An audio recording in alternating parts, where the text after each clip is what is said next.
Rwanda plan is like a ticking bomb waiting to explode. It has not even started,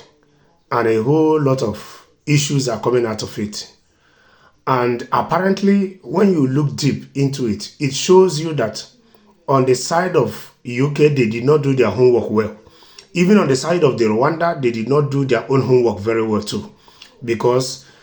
their saying is to start July, and according to some documents that are coming out now, the Rwanda bill is set to start on the 24th of June. And the way it stands now, the Home Office is being threatened with legal action over concerns that children face being sent to Rwanda because of officials wrongly identifying them as adults, the observers can reveal. With ministers desperate to see flights take off as soon as possible amid a record 181 dictated channel crossings so far this year. So what does it tell you? It tells you that a child can easily be mistaken as an adult, or the official might decide to just use them to complete the flights. So it all depends. So these institutions are threatening the Home Office with legal suits or to take them to court, which you know that even the going to court is going to take a whole lot. Yes, it's going to take a whole lot of process, and the court will be equally be needing the both sides to tender their evidence or to equally hear their arguments,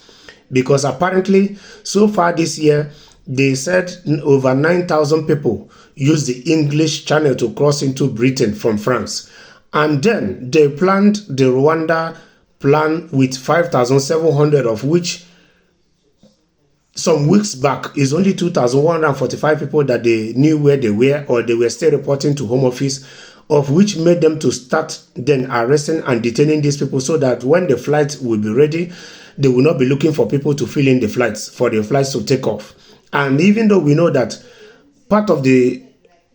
what brought the idea was that this is one of the promises they made the British public when they were voting for Brexit, and the current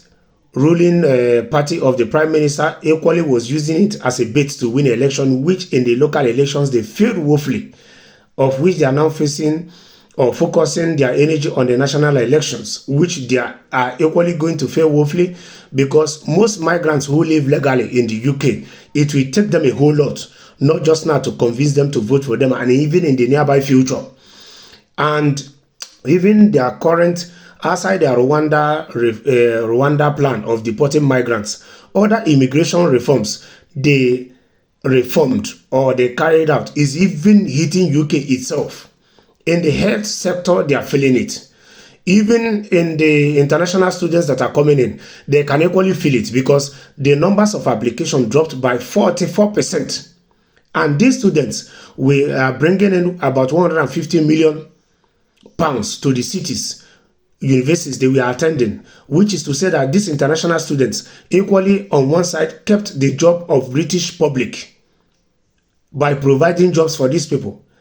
So at the end of the day, I think that this election they are going to have in the UK,